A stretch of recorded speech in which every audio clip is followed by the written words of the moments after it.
Bueno, ahora sí, vamos a arrancar. Si pueden, los que están escuchándonos por Zoom, si nos pueden confirmar ahí en el chat que se escucha todo bien. Sí, se Dale, escucha Lu, bien. perfecto. Perfecto, buenísimo. Bueno, mi nombre es Lucía Ambrosi, yo soy médico general, trabajo acá en el servicio de emergencia del Hospital de las Piedras y hoy vamos a hablar un poco de cetoacidosis diabética. Para ver un poco los contenidos de la presentación, vamos a hablar primero de la relevancia del tema, vamos a después enfocarnos un poco en la definición conceptual, los factores desencadenantes y un poco de la fisiopatología para entender mejor cómo se da. Después vamos a hablar de los criterios diagnósticos estrictamente y de los estudios complementarios, siguiendo con el tratamiento y después la prevención de las recurrencias.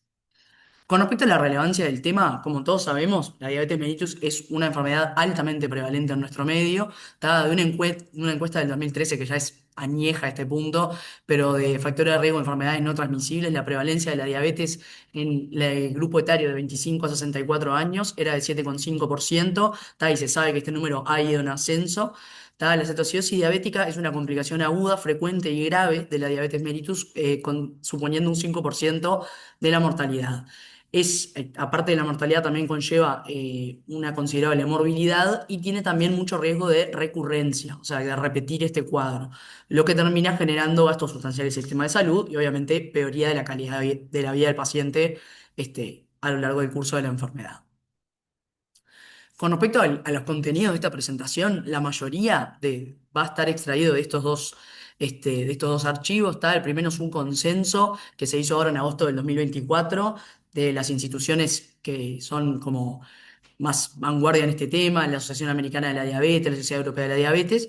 Y abajo también saqué algunas cosas de este protocolo que se hizo en el 2021 con el Regional Sur y el Hospital Pasteur, que es un protocolo de actuación en emergencia para la cetoacidosis diabética. Como definición, la cetoacidosis diabética es un desorden metabólico complejo secundario al déficit relativo o absoluto de insulina que determina trastornos en el metabolismo glucídico, proteico y lipídico, lo cual genera alteraciones en la homeostasis del medio interno. Con respecto a los síntomas que se puede presentar, o sea, cuál puede ser como el motivo de consulta de estos pacientes, se puede presentar con vómitos, dolor abdominal, cambios en el estado cognitivo, en el psiquismo del paciente, polidipsia, poliuria y la famosa respiración de Kussmaul, que es una respiración profunda, prolongada, con un aliento afrutado, lo describen en los libros, nunca lo constaté, pero así se describe. Con respecto a los factores desencadenantes de una cetoacidosis diabética, el más frecuente son las infecciones. Está más frecuentemente el tracto urinario o el tracto respiratorio. A nivel mundial es más o menos del 14 a 58% de la causa del factor desencadenante de la cetoacidosis. Y otro gran factor es la omisión de la terapia con insulina. Y acá quería hacer un poco de hincapié acerca de un factor que se vio de riesgo de recurrencia de cetoacidosis diabética, una correlación que se vio con el estado socioeconómico de los pacientes, ¿está? Y cómo afecta la accesibilidad de la insulina y también la falta de educación correcta en este tipo de pacientes con este gran factor desencadenante que es la omisión de la terapia con insulina. ¿Está? O sea que terminan comprometiendo su estatus socioeconómico a mayor riesgo, digamos, de padecer esta complicación.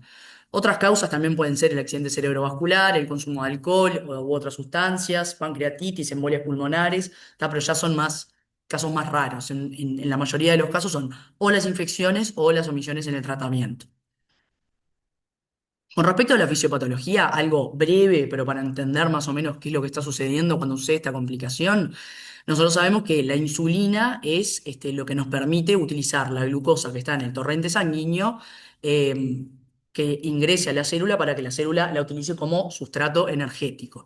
Lo que sucede en la cetoacidosis diabética es, como dijimos, hay un déficit relativo o absoluto de insulina que no permite que la célula haga esta función. Entonces tenemos glucosa en sangre libre y una célula que no está recibiendo su sustrato energético, por lo cual lo que hace es poner en marcha una serie de mecanismos para sacar sustrato energético de otro lado, ¿tá? Entonces lo que empieza es a comenzar un proceso de degradación de reservas que tenemos en otros lugares del cuerpo. ¿Tá? Entonces, un poco va eso a ese esquema. Está una disminución de la insulina, aumentan un montón de hormonas contrarregulatorias, como pueden ser el cortisol, las catecolaminas, ¿tá? El glucagón, que lo que hacen es comenzar a degradar las reservas que tenemos. Los lípidos, las proteínas, el glucógeno, ¿tá? Y se van dando una serie de procesos. Con respecto a la degradación de los lípidos, ¿tá? Se da la lipólisis que genera un aumento de ácidos grasos que pasan por el hígado, se metabolizan a cuerpos cetónicos, entre otras sustancias, ¿tá? Que eso es lo que vamos a medir. Ahora vamos a hablar de los criterios diagnósticos,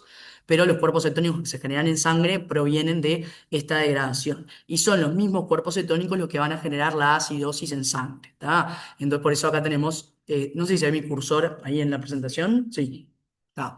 La cetoacidosis, ¿tá? Por otro lado, por la degradación de glucógeno, la gluconeolisis, la gluconeogénesis, ¿tá? Aumenta aún más los niveles de hiperglicemia. Entonces ya teníamos glicemia en sangre que no estaba pudiendo ingresar a la célula para, como sustrato energético. Ahora tenemos un aumento de la glicemia en sangre, tanto que supera el mecanismo renal, ¿tá? De reabsorción. Entonces el riñón no logra reabsorber la glucosa y se empieza a liberar por la orina, ¿tá? Lo que se llama la glucosuria, por el aumento de la glicemia en sangre.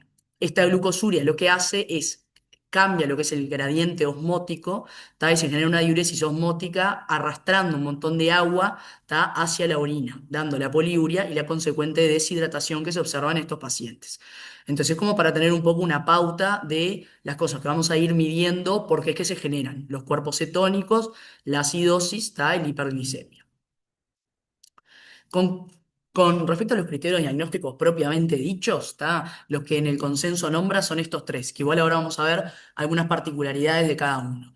La hiperglicemia, ¿tá? Una glucosa mayor o igual a 200 o historia previa de diabetes, ahora vamos a hablar un poco más de eso. La cetosis, ya sea constatada en sangre o en orina, ¿tá? Y la acidosis con un pH menor a 7,3 y o un bicarbonato menor a 18, también vamos a hablar un poco de eso. Algunas particularidades de estos criterios diagnósticos que acabamos de ver. Una glicemia mayor a 200, sí, pero hay que tener en cuenta que hay un número de pacientes que se presentan con una cetoacidosis diabética euglicémica. Es decir, las cifras de glicemia, hay una amplia gama de cifras de glicemia con las cuales se puede presentar una cetoacidosis diabética. Principalmente, últimamente se ha visto mucho con el uso de los inhibidores del SGLT2, que son unos fármacos nuevos que están viniendo con mucha fuerza, que los estamos incorporando en la práctica clínica para el tratamiento de diabetes y para el tratamiento de otras patologías, que la mayoría de los casos de cetoacidosis euglicémica se han dado asociados a estos fármacos, ¿tá? Entonces, como abrir un poco los ganchos en ese sentido. Por eso es que se agregó este criterio de que se puede definir cetoacidosis diabética faltando el criterio de la glicemia mayor a 200 en pacientes que tienen acidosis, que tienen cetosis y que tenemos alta presunción clínica que se trata de una cetoacidosis diabética. La cetosis que ya hablamos, y la acidosis, un pH menor a 7,3, con la consideración de que la mayoría de las veces va a ser así, una acidosis metabólica con brecha aniónica alta. Sin embargo, no podemos pasar por alto que es un proceso de enfermedad que genera muchas alteraciones metabólicas, ¿tá? Y que puede generar trastornos ácido-base mixtos, ¿tá? Se puede dar, por ejemplo, una alcalosis por la pérdida de ácido por los vómitos, también por la respiración compensatoria con la respiración de Kussmaul. Entonces, no tener, tampoco no cerrarse a este pH menor a 7,3, sabiendo que es un cuadro que es muy dinámico, ¿tá? Y que genera muchas alteraciones en el metabolismo ácido-base, ¿tá? Pero en definitiva, los criterios así, formales son estos, pero está bueno tener estas consideraciones en cuenta. Con respecto a la valoración inicial de estos pacientes, bueno, por supuesto, una anamnesis y un examen físico completo, eso lo sabemos todos. Me gustaría puntualizar la importancia de valorar la volemia en el examen físico del paciente, ¿tá? Acordarse de los elementos de hipotensión. Acuérdense que este es un paciente que va a estar profundamente deshidratado por las pérdidas que hablamos previamente. Entonces, saber que la taquicardia y hipotensión se correlacionan con una hipovolemia grave, ¿tá? Y después también podemos empezar a detectar en el examen físico de la anamnesis lo que son las causas, el factor desencadenante, ¿tá? Buscar elementos de infección, interrogar bien la adherencia al tratamiento, y demás para poder también corregir la causa desencadenante. Con respecto a los estudios de laboratorio, las muestras iniciales que vamos a pedir son obviamente la glicemia, electrolitos, gases en sangre venosa, hemograma completo y niveles de cetona en sangre o en orina. Y es conveniente también una valoración electrocardiográfica, más que nada para evaluar anomalías relacionadas a lo que son las disionías, como por ejemplo las ondas T picudas por hiperpotasemia o elementos de isquemia por el tema de factor desencadenante. Eso como valoración inicial cuando recibimos al paciente. Acá les copié la tabla de la clasificación de la cetoacidosis en leve, moderada y grave. Más que nada, no para leerla ahora para que la vean, pero más que nada para ver que lo que en realidad la define como leve, moderada o grave es, en definitiva, la magnitud de la acidosis y el efecto que tiene en el sensorio. Esta clasificación en realidad lo que dice el consenso es que es en definitiva para definir en qué lugar se tendrían que tratar estos pacientes, si en una unidad de emergencia o si en una unidad de cuidados intensivos. De cualquier manera, como siempre, es importante recordar que esta decisión en última instancia va a ser clínica, o sea, no necesariamente hay que adherirse fielmente a esta tabla, sino que hacer la decisión nosotros como veamos al paciente. Bueno, hasta ahora, ¿alguna duda? ¿Algo para comentar? No. Vamos a pasar entonces para la parte ya del tratamiento. El tratamiento de la cetoacidosis diabética tiene como estos tres grandes pilares: la identificación y la corrección de la causa subyacente, que ya estuvimos hablando un poco de cuáles eran los factores desencadenantes, cómo lo podíamos este, pesquisar en la anamnesis y el examen físico, y después a lo que eso se desate, ir pidiendo para clínica con respecto a lo que nos orientemos. La administración de líquidos intravenosos y electrolitos y la administración de insulina. Mediante el tratamiento, o sea, durante el tratamiento de la cetoacidosis diabética, cada cuánto tenemos que hacer controles paraclínicos. El hemoglucotés se recomienda cada 1 o 2 horas, y después la determinación de electrolitos, función renal, cetonemia y gasometría cada 4 horas hasta la resolución de la cetoacidosis diabética, que no es lo mismo que la resolución de la hiperglicemia, que ahora lo vamos a hablar. Bueno, este es un cuadro que aparece en el consenso, que uno lo ve así, es un poco amenazante, parece un quilombo, pero en realidad está muy claro. Lo dejé más que nada no para leerlo ahora, sino para que lo tengan cuando pasemos la presentación. Pero vamos a ir desglosando cada uno de estos recuadros. Lo primero que todo, una piedra angular del tratamiento es la terapia con fluidos. Tiene múltiples beneficios, restablece el volumen intravascular circulante, que dijimos que se iba a perder por estos pacientes que están deshidratados, por la diuresis osmótica, aumenta la perfusión tisular, entre ellas la perfusión renal, que es uno de los órganos que queremos priorizar, corrige los déficits de electrolitos y disminuye la osmolaridad plasmática y mejora la sensibilidad de la insulina al reducir las concentraciones de todas las hormonas contrarreguladoras que habíamos hablado, el glucagón, las catecolaminas y demás. Ahora, ¿cuál es el fluido de elección para el tratamiento de estos pacientes? La solución de cloruro de sodio al 0,9%, el famoso suero fisiológico, es un fluido del cual hay amplia disponibilidad, menor costo, es muy accesible. Sin embargo, hay que tener cuidado porque su uso en grandes volúmenes, como sabemos en estos pacientes, como vamos a ver ahora, es un paciente que le vamos a tener que hacer una reexpansión del volumen, son pacientes que van a recibir mucho volumen. Puede haber riesgo de acidosis metabólica hiperclorémica, por también el aporte de iones que le estamos dando con ese volumen, y mayor estadía hospitalaria. En comparación a, por ejemplo, otro tipo de soluciones cristaloides balanceadas, como por ejemplo el suero Ringer lactato, que en comparación con la administración de suero fisiológico da una resolución más rápida de la cetoacidosis, una estadía hospitalaria más corta y, bueno, menor riesgo del desarrollo de esta complicación que es la acidosis metabólica hiperclorémica. ¿A qué ritmo vamos a administrar este suero? En pacientes que no tienen compromiso renal ni cardíaco, se recomienda 1 litro por hora en las primeras 2 a 4 horas. La reposición posterior va a depender en realidad de cómo veamos nosotros al paciente en el estado clínico, de su hemodinamia, valores como la natremia, pero se puede continuar con un parámetro a seguir, 250 mililitros hora, hasta corregirse la cetoacidosis. Acá voy a introducir un concepto que igual lo vamos a volver a repetir más adelante en la charla, que es que la glucosa suele disminuir antes de que se resuelva la cetoacidosis. Es decir, que normalizar la glicemia no es sinónimo de que la cetoacidosis diabética esté resuelta. Nosotros vamos a ver que con el tratamiento esa glicemia va a disminuir, pero eso no significa que nosotros tengamos que suspender el tratamiento con la insulina y el aporte de volumen. Más adelante voy a explicar un poco por qué. pero hay que recordar de que una vez que la glicemia baje por debajo de 250 miligramos por decilitro, se debe modificar la terapia de fluidos para agregar también fluidos que contengan dextrosa, ¿tá? Por ejemplo, suero al 10% a 125 mililitros por hora en concomitancia al otro aporte, ¿tá? Para evitar una de las complicaciones que es la hipoglicemia, porque vamos a seguir dando insulina, vamos a seguir dando volumen y precisamos un poco de glucosa de fuera para evitar la hipoglicemia. Ese es, en teoría, la terapia de fluidos idealmente. Ahora, ¿qué pasa con los pacientes que no leyeron el libro? Pacientes con falla cardíaca, FEBI reducida, pacientes con enfermedad renal crónica, pacientes en hemodiálisis, pacientes en los cuales no podemos dar cantidades de volúmenes a libre, digo, que tenemos que tener otras precauciones con el manejo de volumen.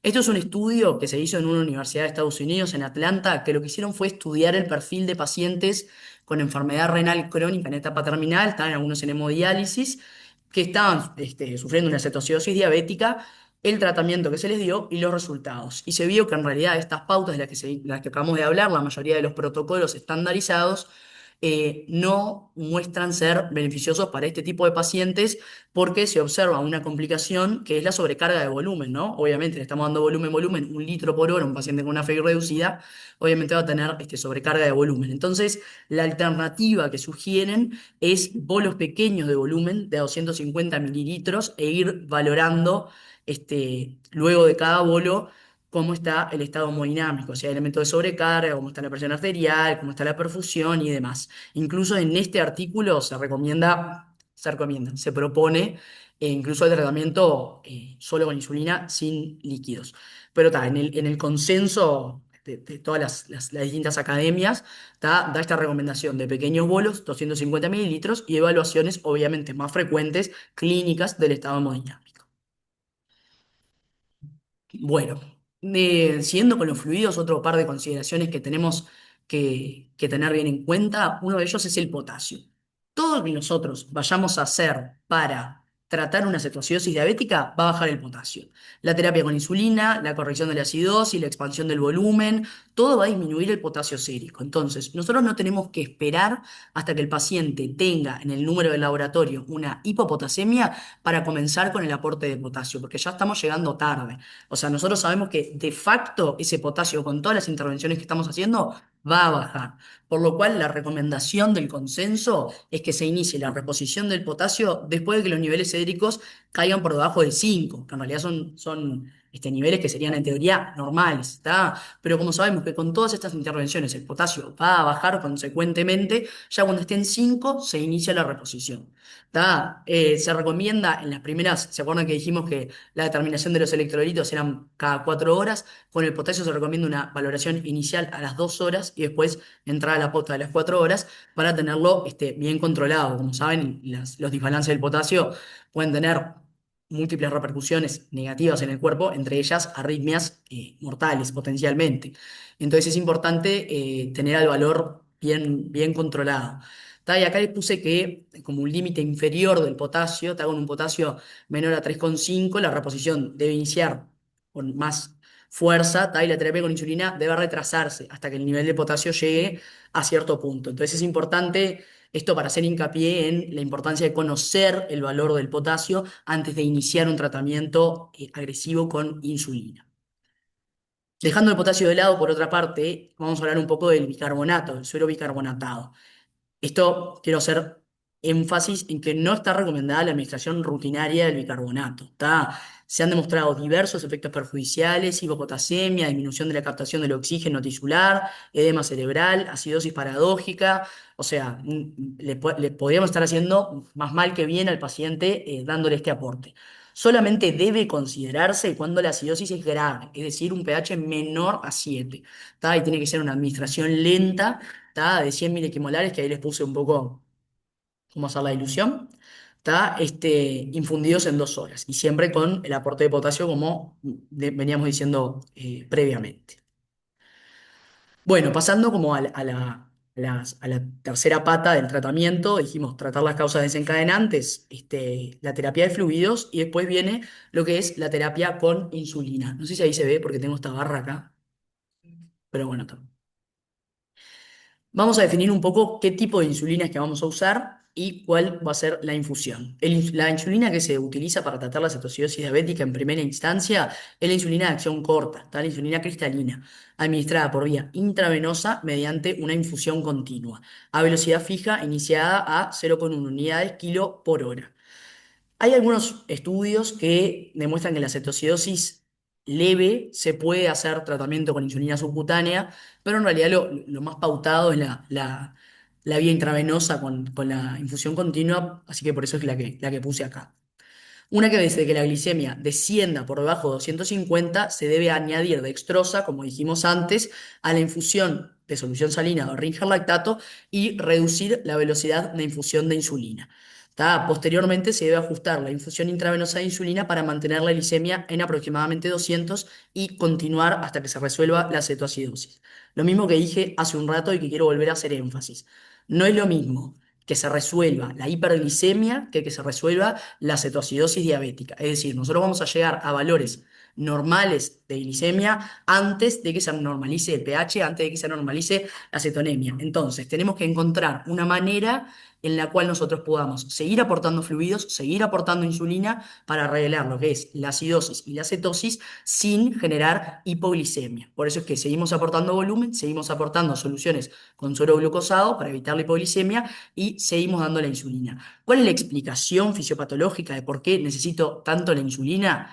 Es porque lo que queremos evitar, y vuelvo un poquito acá a la fisiopatología, queremos evitar que suceda esto, la lipólisis, los ácidos grasos que se metabolicen a cuerpos cetónicos, que es lo que en definitiva acidifica la sangre. Entonces, mediante la administración de insulina, nosotros lo que hacemos es bloquear este eje, ¿tá? Y bloquear que esté sucediendo este proceso. Nosotros, por eso es que queremos seguir aportando insulina. No es que la insulina normaliza la glicemia y listo, ya hizo lo suyo. Queremos seguir aportándola más que nada para cortar este proceso que es acá, que es la generación de más cuerpos cetónicos y la acidificación de la sangre. Si nosotros cortamos la insulina antes de tiempo, cuando la glicemia está normal, lo que hacemos es, se reinstala este mecanismo, ¿tá? Incluso se reinstala con más, se ha demostrado que se reinstala con más empuje, digamos, perpetuando la cetoacidosis, está prolongando el estadio hospitalaria, está y manteniendo al paciente en ese estado de cetoacidosis, está, propiamente dicho.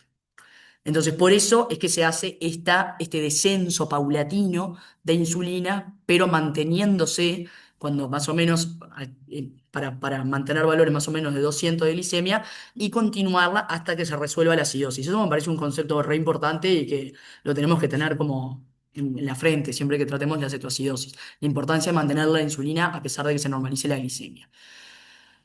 Se habla un poco acerca del bolo inicial cuando tratamos una cetoacidosis diabética, cuando tenemos un paciente con sintomatología compatible, con una hiperglicemia, que sospecha una cetoacidosis diabética, hacer un bolo inicial de insulina en realidad lo recomienda si se anticipa un retraso en la obtención del acceso venoso.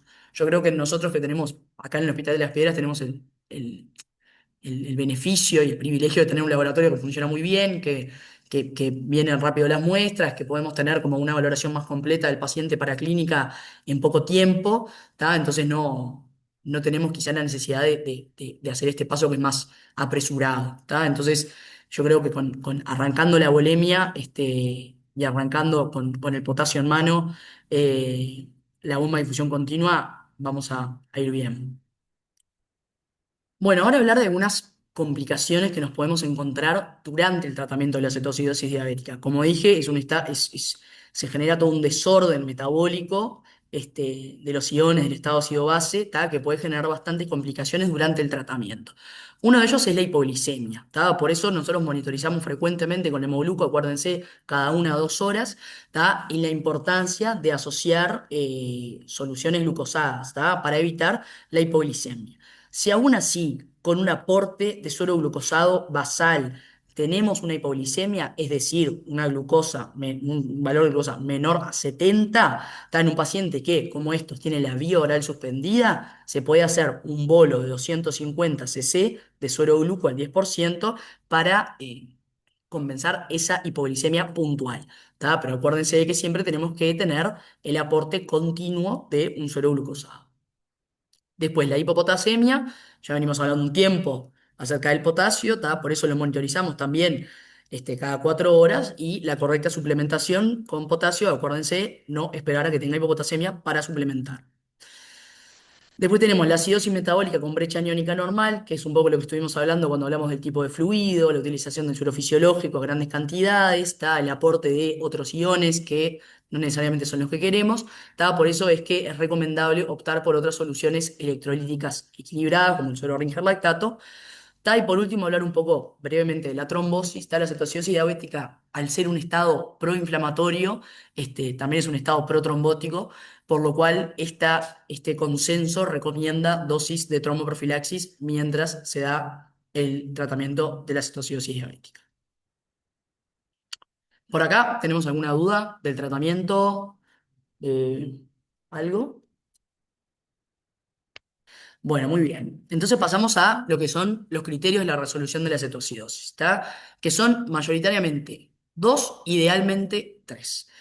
Lo que tiene que estar presente es la disminución de la cetosis, está las cetonas plasmáticas menor a 0,6, el pH mayor a 7,3 o bicarbonato mayor a 18, está, e idealmente una glicemia menor a 200. Obviamente, como lo dije antes, los pacientes no leen los libros, por los cuales a veces es difícil tener estas tres condiciones consecutivas, o sea, digo, al mismo tiempo.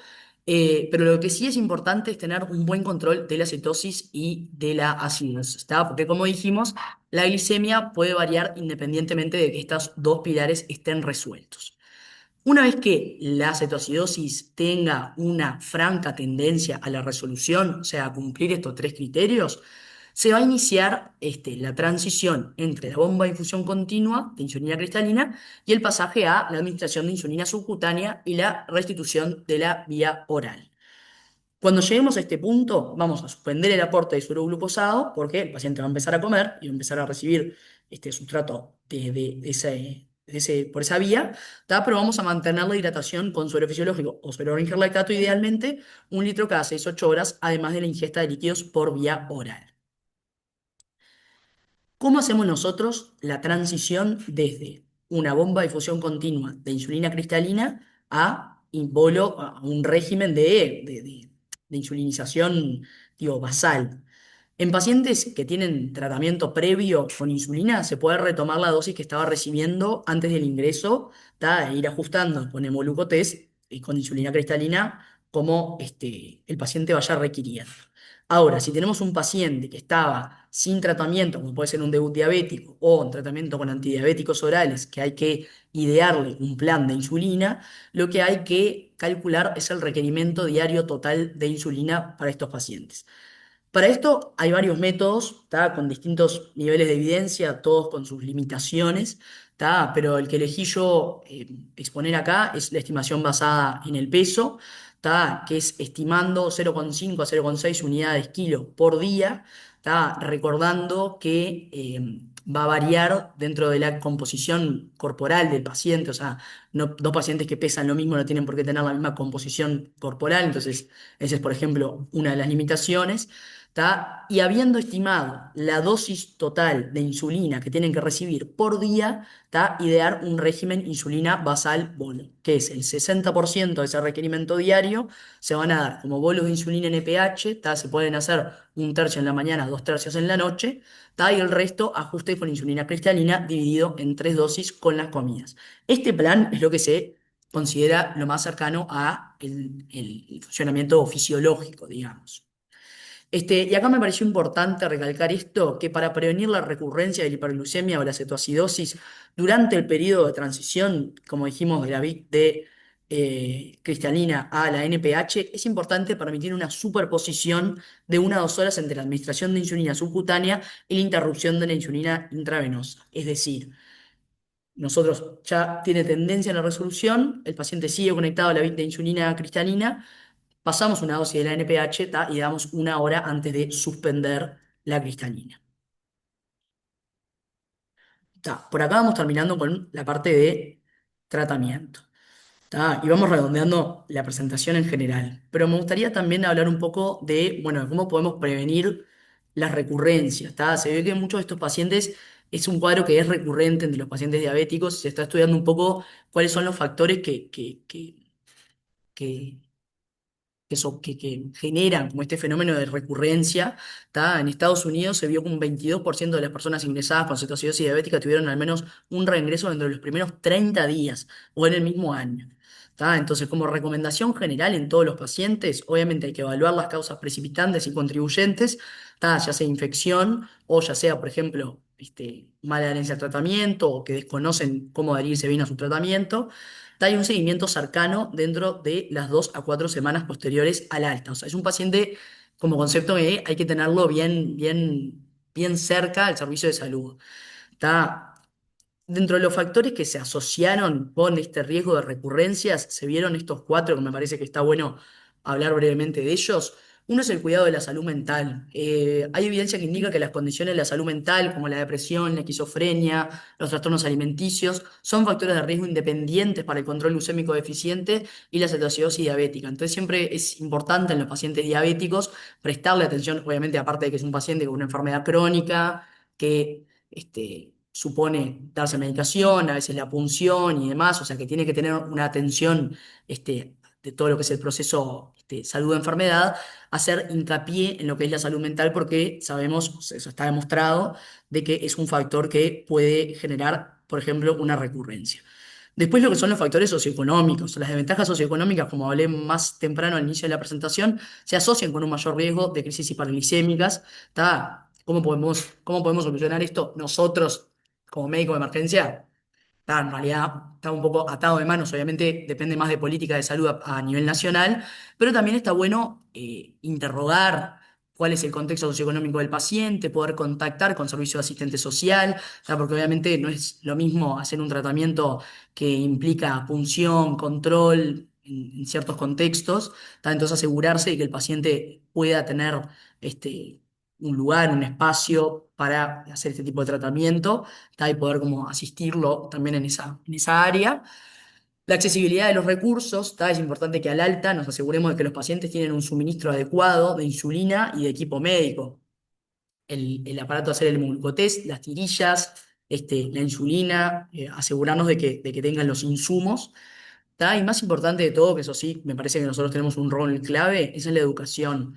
¿Tá? Reforzar la importancia de la administración de la insulina, reforzar las consecuencias de no adherir al tratamiento, ¿tá? Reforzar también cosas que capaz que son más operacionales, como la manera de inyectarse, el sitio de inyección, la correcta monitorización, cómo proceder ante ciertos valores, pero no olvidarse de eso, de que es una patología que es de complejo control, no dejar al paciente solo, siempre asegurarnos de ser un apoyo, ¿tá? Desde el centro de salud. Este, y bueno, y con eso poder minimizar un poco el impacto en la vida del paciente. Creo que no tengo nada más. Por estar contactado.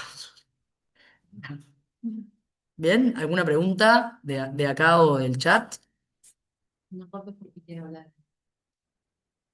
por si alguien quiere hablar. Voy a dejar de compartir.